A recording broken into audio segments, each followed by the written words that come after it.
கர்த்தருடைய நாமம் மகிமைப்படுவதாக.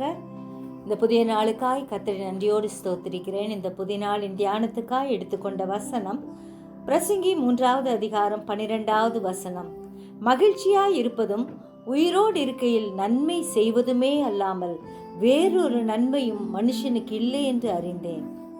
தேவனை விட்டுவிட்டு உலக வாழ்க்கையை தேடி ஓடும் வாழ்க்கை பயனற்றது என்பதை உணர்ந்து சாலமோன் ராஜா இந்த பிரசங்கியை எழுதியிருக்கிறார்.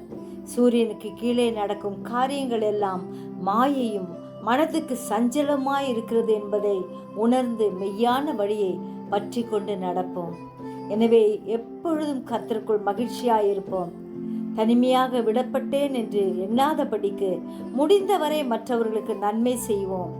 ஏனென்றால் அதை தவிர வேறொரு நன்மையும் மனுஷனுக்கு இல்லை என்பதை சாலமோன் போல நாமும் உணர்ந்து செயல்படுவோம்.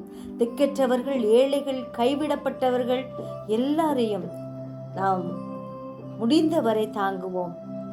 கர்த்தர்தாமே நமக்கு அதற்கு வேண்டிய கிருபைகளை கட்டளையிடுவாராக. அவருடைய ஆசீர்வாதத்தின் கரம் நம்மோடு இருக்க தொடர்ந்து ஜெபிப்போமா? ஜீவிக்கதான் நல்ல இயேசுவே, இந்த அருமையான நாளுக்காக நன்றி செலுத்துகிறோம். எப்பொழுதும் மகிழ்ச்சியாய் இருக்க கர்த்தர் கிருபை செய்யும்படியாய் கெஞ்சுகிறோம். ஆண்டவரே அப்பா, நீர் எங்களோடு கூட இருக்கிறபடியால் நன்றியோடு ஸ்தோத்திரிக்கிறோம்.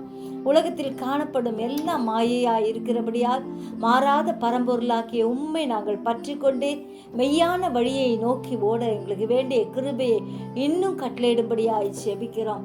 நீர் கொடுத்திருக்கும் இந்த காலத்தில் உமக்காய் வாழ ஆண்டவரே அநேகருக்கு உதவி செய்கிறவர்களாய், ஆண்டவரே ஏழைகளுக்கு ஆண்டவரே நாங்கள் இறங்குகிறவர்களாய், உதவுகிறவர்களாய் எங்களை மாற்றும்படியாய் ஜெபிக்கிறோம் ஐயா. கைவிடப்பட்ட ஒவ்வொருவருக்காகவும் ஜெபிக்க எங்களுக்கு கிருபை தாரும். உம்முடைய கரம் எங்களை ஒவ்வொருவரையும் வழி நடத்தட்டும். துதிகான மகிமை எல்லாம் உமக்கு ஏறெடுக்கிறோம். இயேசுவின் மூலம் ஜெபங்கேளும் பிதாவே, ஆமென்.